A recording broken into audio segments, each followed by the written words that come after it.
ये ज्यादा इन चीजों में एक्टिव ना रहे, बेटर रहेगा। अपने केवल पढ़ाई पर ध्यान दें, जो आपका गोल है उस पर ध्यान दें, उस पर फोकस करें, ठीक है। चलिए तो चलिए स्टार्ट करते हैं। विश्वजीत आए नहीं है आज शायद। विश्वजीत आप क्लास में हो? मतलब छुट्टी पे है, अच्छा चलो कोई बात नहीं भाई। चलो स्टार्ट करते हैं। जो मैंने लास्ट क्लास में क्वेश्चन दिया था, मैंने कहा था कि वहीं से प्लाई बोर्ड वाला एक क्वेश्चन था, वहीं से स्टार्ट करेंगे। चलिए सर दिखा दीजिए क्वेश्चन। तो ये सवाल था, ठीक है।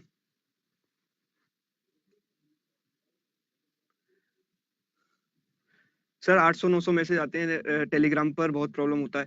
संगीता देखो, वो तो मैं भी यूजुअली कभी कभी उसे चेक कर लेता हूँ, लेकिन वहां पर मैंने देखा है कि लोग जो है यूजुअली अपने जो है डाउट्स वगैरह ये सब चीजें डिस्कस करते हैं, मतलब इधर उधर की बातें तो आई थिंक नहीं करते हैं, ठीक है। तो जो डाउट्स वगैरह डिस्कस कर रहे हैं, तो आपको अगर कोई डाउट है तो आप अपना सेंड करो, दूसरे की चैट पढ़ने में क्यों इंटरेस्टेड हो। 800-900 मैसेज है, उसमें एक ऑप्शन भी होता है डायरेक्ट सबसे नीचे जाने का, उस पर क्लिक करो तो आप सीधे अपने मैसेज पर पहुंच जाओगे, ठीक है। तो आप सबके मैसेज क्यों पढ़ रहे हो। चलिए तो यहाँ पर 224 यहाँ पर आंसर दिया संदीपन ने, ओके। अरे Ankit thank you so much. Sir please tell me, I was already student of IPS PU Shrikar, where should I join new batch. No no, अभी जब एक बार आपने कोई डीआई का बैच कंप्लीट कर लिया शुरू से लेकर एंड तक, अब आपको किसी डीआई के बैच की जरूरत नहीं है। चलिए देखो यहाँ पर स्टार्ट करते हैं। देखो प्लाई बोर्ड को 3 पार्ट्स में ब्रेक किया गया, जिनके रेशियो थे 9:2:1, ठीक है। अगर देखो कंडीशन ये है कि 9:2:1 की जगह instead of this ratio, if the ratio had been 7:3:2, अगर इस रेशियो की जगह इसको इस रेशियो में ब्रेक किया जाता 7:3:2 के रेशियो में, तो in that case there would be a further loss, मतलब एक एक्स्ट्रा लॉस होता। कितने का एक्स्ट्रा लॉस होता? 448 का एक्स्ट्रा लॉस होता। अब सबसे पहले तो यहाँ पे आपको एक चीज नोटिस करनी है कि भाई चाहे मैं इसको इन 3 पार्ट्स में ब्रेक करूं, चाहे इस 3 पार्ट को ब्रेक इन 3 पार्ट में ब्रेक करूं, तो प्लाईवुड तो इनिशियली सेम था। तो मतलब दोनों रेशियोज में कॉमन क्या चीज होनी चाहिए? दोनों रेशियोज में एक चीज कांस्टेंट होनी चाहिए, वो क्या? दोनों रेशियोज में एक चीज कांस्टेंट होनी चाहिए। The one thing which should be constant in both the ratios is what? क्या है वो चीज?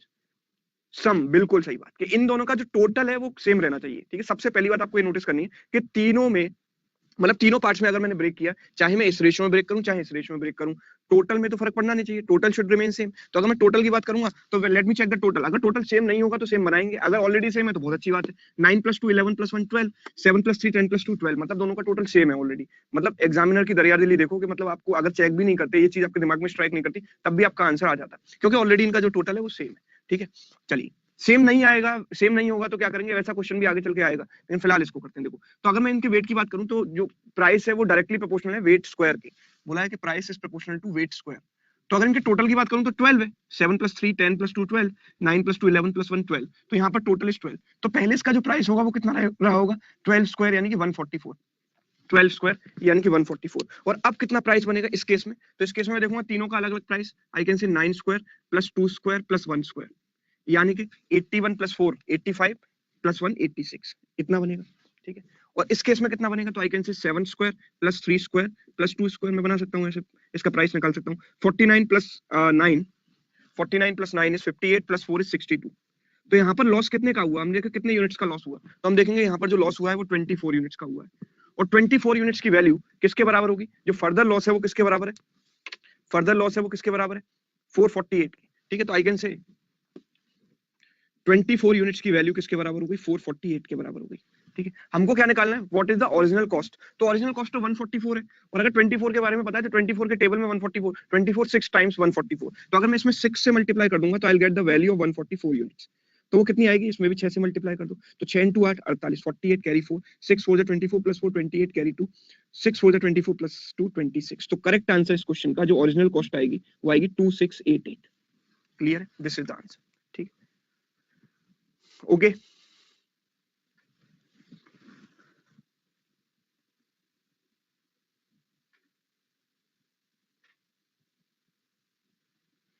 तो अभी नो प्रॉब्लम कि अगर आपने शिखर बैच ज्वाइन किया था और अभी आपका जो है एग्जाम जो है क्लियर नहीं हुआ है, तो 40 आवर्स का है, ये वाला बैच 60 आवर्स का है, कोई ज्यादा फर्क नहीं पड़ता। आप जो है उसको रेफरेंस मानकर उससे पढ़कर अपना सेल्फ स्टडी करते रहो, और अपना जो है मॉक टेस्ट में डीआई के क्वेश्चंस करते रहो जो भी मिले आपको, ठीक है। बुक मैंने आपको ऑलरेडी बताई दी है डीआई की बुक मैंने आपको बताई थी, जो अड्डा की जो नई बुक आई है डीआई की, डेटा इंटरप्रिटेशन की जो नई बुक आई है अड्डा की, वो आप परचेज कर सकते हो स्टोर से, ठीक है। उससे आप प्रैक्टिस कर सकते हो, ठीक है। कोई बैच वगैरह की अगर आप पहले शिखर बैच के स्टूडेंट रह चुके तो अब मेरे ख्याल से कोई जरूरत है नहीं, ठीक है। चलिए चलिए आगे बढ़ते हैं, नेक्स्ट क्वेश्चन। हाँ मॉक बता दो सर। देखो मॉक पर तो आज थे आई थिंक ऑफर भी चल रहा है, आज कौन सी तारीख है? 11th है ना, आज 11th है। तो ऑफर भी है शायद, बैंक प्राइम एसएससी प्राइम का ऑफर भी चल रहा है ना, बैंक प्राइम का। और I think book mock test तो आपके जो है इसमें भी इंक्लूड होगा ना, अपने बैच में। तो बैच में इंक्लूड होगा तो इसमें बताऊं क्या, बैच में आपको जब मॉक टेस्ट मिल ही रहा है ऑलरेडी, तो आपको वो जरूरत ही नहीं है किसी भी। ठीक है, और अगर आपको चाहिए तो फिर प्राइम आप सब्सक्राइब कर सकते हो। प्राइम की कॉस्ट बहुत कम है, मतलब 800 टेस्ट हैं आपके 1000 रुपए में, 999 में 800 टेस्ट हैं, जिसमें बहुत सारे एग्जाम्स के अलग अलग लेवल के टेस्ट हैं।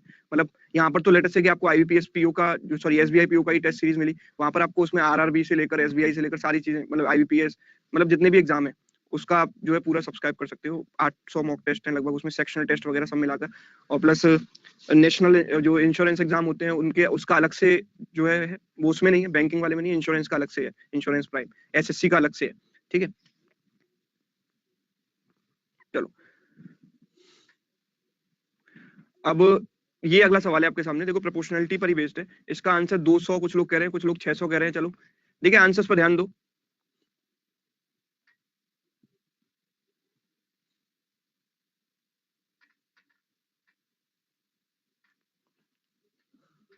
सर आज प्रॉमिस डे है, प्रॉमिस करिए कि आज आप आज अड्डा को कहीं छोड़, अड्डा को कभी छोड़कर नहीं जाएंगे। मतलब आप ऐसे कह रहे हो जैसे आप अड्डा के सीईओ हो और आपको ज्यादा चिंता है कि मतलब मैं कभी इस चैनल को छोड़कर ना जाऊं। मैं नहीं, मैं तो वैसे भी कहीं नहीं जाने वाला, मतलब ऑब्वियस सी बात है कि मैं नहीं जाऊंगा। ठीक है, वो तो बाय डिफॉल्ट प्रॉमिस है। ठीक है, आप लोग क्या प्रॉमिस करोगे? आप भी तो कुछ प्रॉमिस करो। कि आप प्रॉमिस करो कि आप इसमें बिल्कुल, अभी आपके पास बहुत समय है और आप जो है पूरा हार्ड वर्क करोगे, और इस बार मतलब हमारे बैच से इतने सारे सिलेक्शन निकलेंगे कि लोग भी सरप्राइज हो जाएंगे कि मतलब इतने सिलेक्शन एक सिंगल बैच से। ठीक है, अब उसके लिए मैं तो मेहनत करने को तैयार हूँ। ठीक है, लेकिन आपसे अगर 30% मैं करता हूँ, 70% आपकी साइड से, क्योंकि एग्जाम आपको देना है। आपको बहुत सारी चीजें अलग से जो है मॉक टेस्ट सीरीज वगैरह ये सब करनी पड़ेंगी।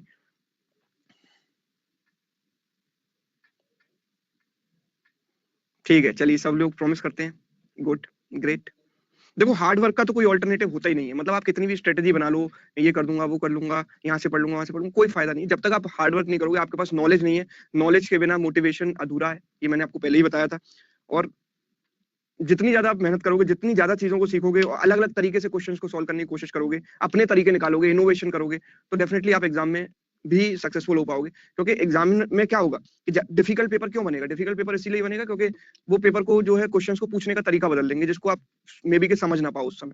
ठीक है, तो इसीलिए न्यू पैटर्न जो क्वेश्चंस हैं उसकी प्रैक्टिस आप करो। ठीक है, अपने आप देखो कि इस क्वेश्चन को और किस तरीके से पूछा जा सकता था, एक क्वेश्चन आपने किया तो उसमें और क्या हो सकता था। जैसे मैंने प्लाईवुड वाला क्वेश्चन आपको कराया, तो आपके दिमाग में खुद ही आना चाहिए था कि भाई इन दोनों रेशियोज में क्या कांस्टेंट होना चाहिए, सम, अगर सम कांस्टेंट नहीं होता तो क्या होता। मतलब ये जो है सारे क्वेश्चंस आपके दिमाग में खुद आने चाहिए, ना कि मैं बताऊं तब आए। आपके दिमाग में अपने आप ये चीजें आनी चाहिए। लेकिन आपके दिमाग में क्या आता है कि अड्डा को छोड़कर कौन जा रहा है, कौन कहाँ पढ़ा रहा है। ठीक है, आपके दिमाग में ये सारी चीजें चलती हैं, तो मतलब ये जो पढ़ाई वाली चीजें उनके लिए तो जगह ही नहीं बचती। सलमान खान की शादी कब होगी, ये कब होगा, वो कब होगा, ये सब चीजें आपके दिमाग में चलती रहती हैं। 2019 में कौन चुनाव जीतेगा। ठीक है, तो ये सब चीजें मैटर नहीं करती ना, कोई भी जीते क्या फर्क पड़ेगा, ऐसे ही चलता रहेगा, ऐसे ही चलता रहेगा। ठीक है,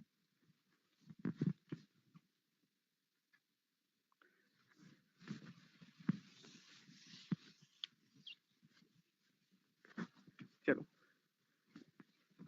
अ person hired servant for a year, he promise to pay him 3000 in a shirt. मतलब एक साल में अगर कोई सर्वेंट काम करता तो उसको 3000 रुपए की फिक्स इनकम तो मिलती मिलती, उसके साथ एक शर्ट मिलती। ठीक है, now servant left the job after 8 months, मतलब 8 महीने में उसने जॉब छोड़ दी और उसको क्या मिला, 1800 रुपए और शर्ट मिली। तो आपको शर्ट का प्राइस बताना है। लेट अस से the price of shirt is x. Price of shirt मैंने मान लिया एक्स। ठीक है, प्राइस ऑफ शर्ट मैंने मान लिया एक्स। ठीक है, चलो अब प्राइस ऑफ शर्ट अगर मैंने एक्स मान लिया। हाँ अंकिता, आपके कमेंट्स विजिबल हैं, चिंता मत करो, कमेंट्स विजिबल हैं। तो कमेंट्स की चिंता ना करते हुए थोड़ा क्वेश्चंस पर ध्यान दे दो। देखो 3000 और एक शर्ट मिली उसको, मतलब एक साल की उसकी जो कमाई होती वो कितनी होती, 3000 रुपए मिलते और एक शर्ट मिलती। ठीक है, इसे एक साल में इतना मिलता, मतलब 3000 रुपए और शर्ट की कॉस्ट उसमें ऐड हो गई। तो मतलब उसका मंथली सैलरी क्या होती बोलो? अगर एक साल की सैलरी उसकी इतनी होती तो उसकी मंथली सैलरी कितनी होती बोलो? इसकी मंथली सैलरी इतनी होती, डिवाइड बाई 12, क्योंकि एक साल में होते हैं 12 महीने। अगर 12 महीने की सैलरी इतनी है तो एक मंथ की सैलरी कितनी, इतनी। तो जब एक मंथ की सैलरी इतनी तो उसने कितने दिन काम किया, 8 महीने। 8 महीने काम किया तो 8 से मल्टीप्लाई कर दिया। एक मंथ की salary multiply with 8 is equal to 8 months की salary, and that is equal to से क्या मिला, 1800 रुपए और शर्ट, मतलब that is as good as 1800 plus shirt. समझ में आई बात? एक साल की salary divide by 12 is monthly salary multiplied with 8 is 8 month salary, 8 month salary is equal to 1800 plus X as per the question. ऐसे हमें इस चीज को जो लिखा हुआ है लैंग्वेज में उसको मैथमेटिकली इक्वेशन में ट्रांसफॉर्म कर देना है। 4 2 times 4 3 times, this is 6000 plus 2x and that is equal to 5400 plus 3x, ठीक है। 3x minus 2x is x and 6000 minus 5400 is 600, तो this is the answer, ये आंसर आ गया, ठीक है, क्लियर।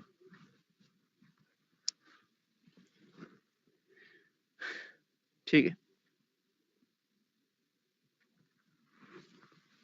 क्लियर। चलो, तो सारे कॉन्सेप्चुअल क्वेश्चन है, हर क्वेश्चन में आपको कुछ ना कुछ नया जरूर मिलेगा।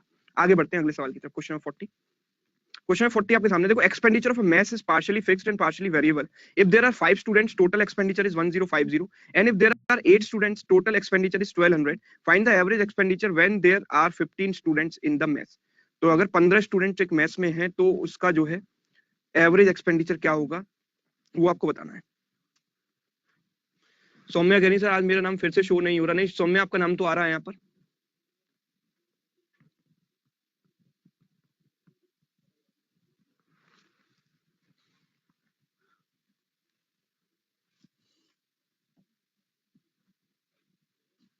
भाई देखो, एक स्टूडेंट ने यहाँ पर पूछा है कि सर ये बताओ कि रेशियो से कैसे होगा।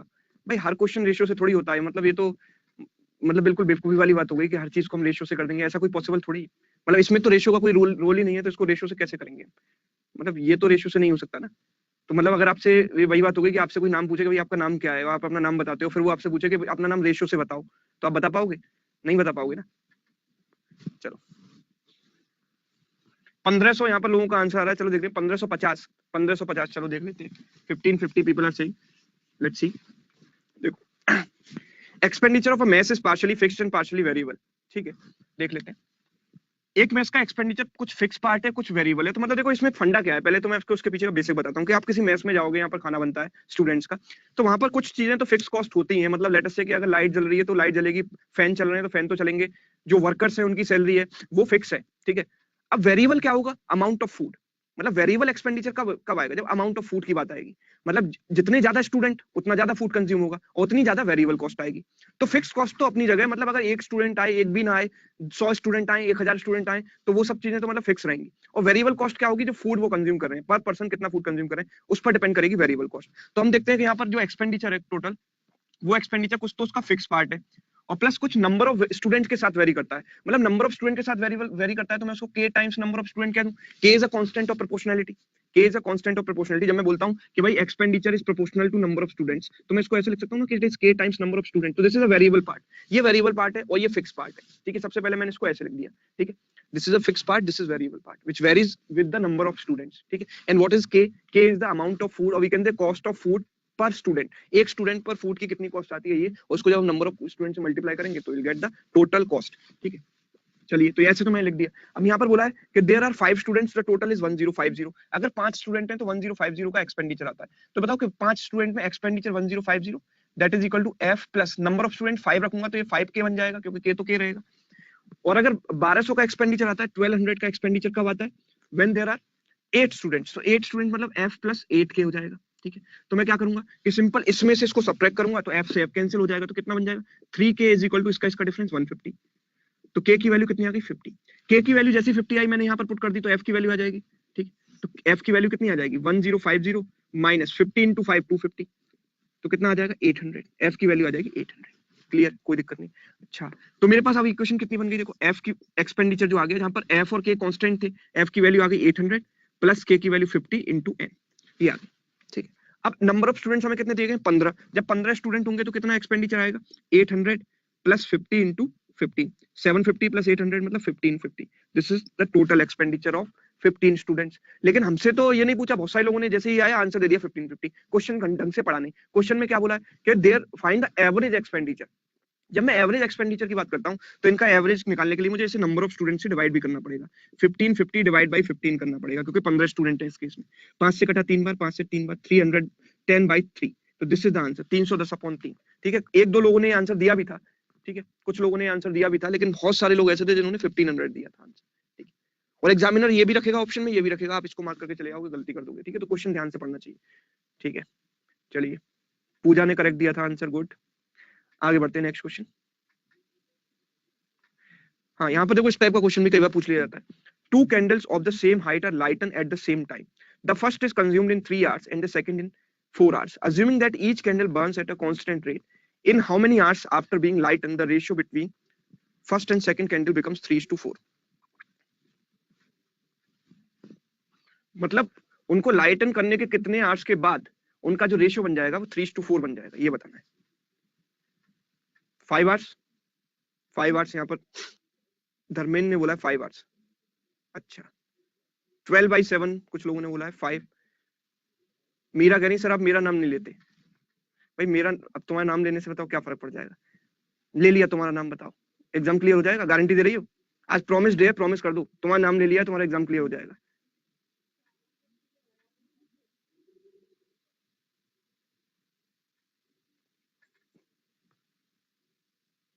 Yes sir promise. चलो ठीक है, तो नाम लेने से क्या फर्क पड़ता है? क्या हो गया? निकलने से। चलो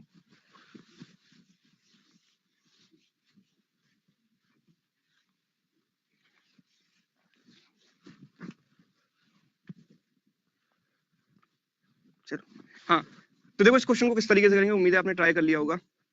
समझ नहीं आ रहा है सर, चलो समझाते हैं इसको। चलिए, दो कैंडल्स है, अब दोनों ही सेम हाइट की हैं, तो आपके दिमाग में आएगा कि भाई दोनों को अगर मैंने एक साथ लाइटन किया तो दोनों एक साथ जल जानी चाहिए, खत्म हो जानी चाहिए। लेकिन वो एक साथ क्यों नहीं जली? बहुत सारे रीजन हो सकते हैं, उनका मटेरियल अलग अलग हो सकता है, उनकी थिकनेस अलग अलग हो सकती है, कुछ भी हो सकता है। Let the height be same पर thickness is not same. Let say thickness वाले पैरामीटर पे काम करते हैं, इनकी हाइट सेम है, ठीक है। एक कैंडल ये है, ठीक है, और एक कैंडल इस तरीके से, ठीक है, लेट अस से सिलिंड्रिकल, ठीक है, दोनों की हाइट सेम है। तो हमसे बोला है कि भाई देखो एक पूरी कंज्यूम हो जाती है 3 आवर्स में, अब ये कंज्यूम हो रही है 3 आवर्स में, और ये कंज्यूम होती है 4 आवर्स में। आप मेरे को बताओ कि जब आप टाइम एंड वर्क करते हो, तो टाइम एंड वर्क में आप क्या करते हो कि एक आदमी 3 घंटे में काम पूरा कर लेता है, दूसरा 4 घंटे में कर लेता है, तो हम वर्क कितना मान लेते हैं? उनका एलसीएम मान लेते हैं कि नहीं?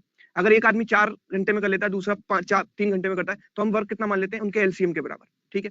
क्यों मानते हैं? ताकि उनकी एफिशिएंसी जो है इंटीजर आ जाए, ठीक है। यही हम यहाँ करेंगे कि इनकी हाइट क्या मानेंगे, ये 3 घंटे में कंज्यूम होती है, 4 घंटे में कंज्यूम होती है, 3 और 4 का एलसीएम मान लो 12, लेट अस से कि 12 मीटर मैंने इनकी हाइट मान ली दोनों की। 12 क्यों माना? 12 is the LCM of 3 and 4, ठीक है, 12 is the LCM of 3 and 4। तो बताओ कि जो 12 मीटर की जो कैंडल है वो 3 आवर्स में कंज्यूम हो जाती है, दैट मींस पर आवर कितना कंज्यूम होगी, मतलब इसकी जो एफिशिएंसी है वो कितनी आएगी? टाइम एंड वर्क की तरह कर रहे हैं इसको, एफिशिएंसी क्या होती है? Work upon time. मतलब क्या करेंगे, पर 3 आवर्स में 12 मीटर, तो पर आवर कितना हो जाएगा? 12/3 यानी कि 4 मीटर पर आवर, और ये कितना हो जाएगा? 12/4 यानी कि 3 मीटर पर आवर, ठीक है, 3 मीटर पर आवर। ओके, चलो, now 4 metre per hour and 3 metre per hour. तो बताओ कि हमसे बोला कि कितने आवर्स बाद, मतलब इनको लाइटन करने कितने आवर्स बाद इनका रेशियो बचेगा 3/4, मतलब जो इनकी बची हुई हाइट है उनका रेशियो 3/4 हो। तो मैंने मान लिया कि टी आवर्स बाद, लेट अस से टी आवर्स बाद, टी आवर्स में कितना कंज्यूम हो जाएगी? 40। एक घंटे में 4 मीटर, तो टी आवर्स में कितना हो जाएगा? 40। तो बचेगी कितनी? 12 पहले थी, तो 12 में से 40 चला गया, 12 माइनस 40। और ये कितनी बचेगी बोलो? ये कितनी बचेगी? 12 माइनस 3t। यस, ये बचेगी 12 माइनस 3t, टी आवर्स में इतनी कंज्यूम हो गई, तो बची कितनी? इतनी। तो जो बची हुई है उनका रेशियो कितना बने? 3/4। तो ये बची हुई है, इनका रेशियो कितना बने? 3/4 बने। तो ये बची हुई है, इनका रेशियो 3/4 हो जाए। तो जरा क्रॉस मल्टीप्लाई करेंगे इसको, क्रॉस मल्टीप्लाई करेंगे तो 12 × 4 48, 48 minus 16t is equal to 36 minus 9t, ठीक है। तो 16 माइनस 9 is what? 7t is equal to 12, so t की वैल्यू 12/7 आवर्स, आंसर, ठीक है, 12/7 आवर्स। ओके,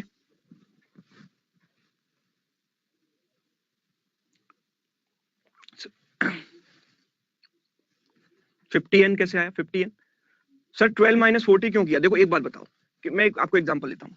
हमसे बोला कि बची हुई कैंडल्स का जो रेशियो बने 3:4, एक घंटे में 4 मीटर कंज्यूम हो जाती है, लेट अस से 2 घंटे में बात करो, 2 घंटे में कितनी कंज्यूम होगी? 8 metre. In 1 hour 4 metre is consume, in 2 hours 8 metre will be consume, right. So what will be the remaining, जो बचेगी वो कितनी? 8 मीटर यहाँ से उड़ गई, खत्म हो गई, तो बचेगी कितनी? 12 माइनस 8। तो वही तो किया है कि अगर टी आवर्स में कंज्यूम होगी कितनी? 40, तो what will be the remaining part? Remaining part will be 12 minus 40, तो this is the remaining part, उनका रेशियो 3/4 होना चाहिए, ठीक है।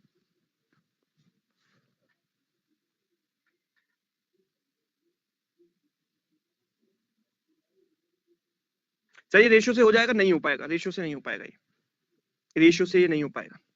और ये बहुत आसानी मेथड है, मतलब बिल्कुल बेसिक से। मतलब लोग क्या करते हैं, मैं आपको बता देता हूँ बिल्कुल रियलिटी, कि मतलब एक बार एग्जाम में क्वेश्चन आया, उन्होंने देख लिया कि हाँ ये क्वेश्चन एग्जाम में आ गया, फिर वो क्या करते हैं कि उस पर पूरी पीएचडी कर डालते हैं कि इस क्वेश्चन का कोई शॉर्टकट निकालते हैं। ठीक है, उस क्वेश्चन का शॉर्टकट निकल गया, और शॉर्टकट निकाल के स्टूडेंट से बोला कि भाई ये टाइप का क्वेश्चन आता है तो ये कर देना है, इस टाइप का क्वेश्चन आए तो ये कर देना है। लेकिन अपने आप से उनको ये पूछना चाहिए कि भाई वाकई में अगर एग्जाम में पहली बार आपके सामने क्वेश्चन आता तो आप ये शॉर्टकट लगा पाते? जब शॉर्टकट आप किसमें लगा सकते हो? जो आपने पहले क्वेश्चन देखा हो, बिल्कुल एक्जैक्टली वही क्वेश्चन एग्जाम में रिपीट हो जाए तो आप उसको शॉर्टकट से कर दोगे। एग्जाम में अगर 100 क्वेश्चन आए तो लेटर से उसमें एक क्वेश्चन आपको वैसा मिल गया, पर उसके लिए आप कितने शॉर्टकट याद रखोगे? मतलब एग्जाम में ऐसा नहीं है एग्जाम में सारे प्रीवियस ईयर के उठाकर दे देगा, नहीं, एग्जाम में तो हमेशा नए क्वेश्चन आते हैं, तो नए क्वेश्चन हमेशा बेसिक से ही होते हैं। ठीक है, मे बी क्या इसका कोई ना कोई शॉर्टकट हो वो आपको बता दिया जाए, लेकिन जरूरी नहीं कि यही क्वेश्चन आपको डेटो एग्जाम में मिल जाए। इस पैटर्न पर बेस्ड कोई और क्वेश्चन आपको मिल सकता है जिस पर आपको फिर से एग्जाम में सोचना पड़ेगा, फिर आप उसमें शॉर्टकट नहीं लगा पाओगे, आपको उसको फंडामेंटल से ही करना पड़ेगा। ठीक है, तो इसीलिए ज्यादा शॉर्टकट्स के पीछे ना भागे। चलिए सर, बुक का नाम बता दो फिर से। अरे यार बुक तो वो डीआई की बता रहा था मैं, डीआई की बुक की बात कर रहा था, वो दैट इज डेटा इंटरप्रिटेशन, जो अड्डा की बुक है। चलिए आगे बढ़ते हैं, नेक्स्ट क्वेश्चन 42। इसको आप अपने आप ट्राई करना, सेम बिल्कुल सिमिलर क्वेश्चन है, बस रेशियो चेंज है लास्ट में 2:1। ठीक है, इसको अपने आप ट्राई कर लेना। ठीक है, चलिए क्वांटम कैट ठीक है क्या? नहीं, क्वांटम कैट ठीक नहीं है, मतलब ठीक है लेकिन उसमें कुछ चैप्टर्स के लिए ठीक है, अच्छी बुक है नो डाउट, लेकिन वो कुछ चैप्टर्स आपके काम के हैं, बाकी बहुत सारी चीजें फंक्शंस एंड ग्राफ्स जो मतलब कैट एग्जाम में पूछे जाते हैं, ट्रिग्नोमेट्री और ये एंड ऑल दैट, वो सब आपके काम के नहीं, तो इतनी मोटी बुक लेने से क्या फायदा? या तो आपको उसका कोई पीडीएफ नेट वगैरह पर मिल जाए इंटरनेट पर, तो वो आप देख लो। ठीक है, उसमें वही वाले चैप्टर पढ़ लो जो आपके काम के हैं। ठीक है, बाकी ऐसी कोई खास उसकी जरूरत है नहीं। तो ये कर लेना अपने आप ट्राई, इस क्वेश्चन को मैं नहीं कराऊंगा, सेम क्वेश्चन है। आगे बढ़ते हैं, नेक्स्ट क्वेश्चन 43। देखो ये क्वेश्चन आता है, इसका मैं बाद में शॉर्टकट आपको बता दूंगा, लेकिन मैं शॉर्टकट में ज्यादा बिलीव नहीं करता, तो पहले आपको बेसिक से बताऊंगा कि अगर ये क्वेश्चन पहली बार आपके सामने एग्जाम में आता तो आप इसको कैसे करते। देखो क्वेश्चन ऐसे है, कुछ इस तरीके से है कि hound pursues a hare and takes 7 leaps for every 9 leaps of the hare. Now but 3 leaps of the hound are equal to 4 leaps of the hare. Find the ratio of the speeds of hound and hare. ठीक है, hound क्या होता है नाम का? Hound is the one who hunts, शिकारी, और वो एक खरगोश का पीछा कर रहा है, एक हेयर का पीछा कर रहा है। ठीक है, सुलोचना कह रही सर आप मेरा क्वेश्चन नहीं पढ़ते। सुलोचना आपके जैसे बहुत सारे लोग हैं, ठीक है, मैं क्वेश्चंस का मौका कम ही देता हूँ, आपको इतनी अच्छी तरीके से एक्सप्लेन कर देता हूँ कि आपको फिर भी क्वेश्चन ना आए, लेकिन फिर भी आप अगर इधर उधर के क्वेश्चंस पूछोगे तो मैं यूजुअली उनको इग्नोर ही करता हूँ।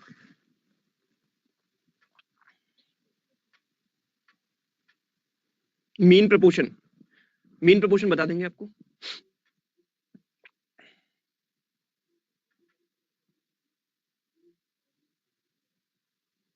हाँ बिल्कुल, रेशमा पटेल, कमेंट्स यहीं पर करने हैं आपको।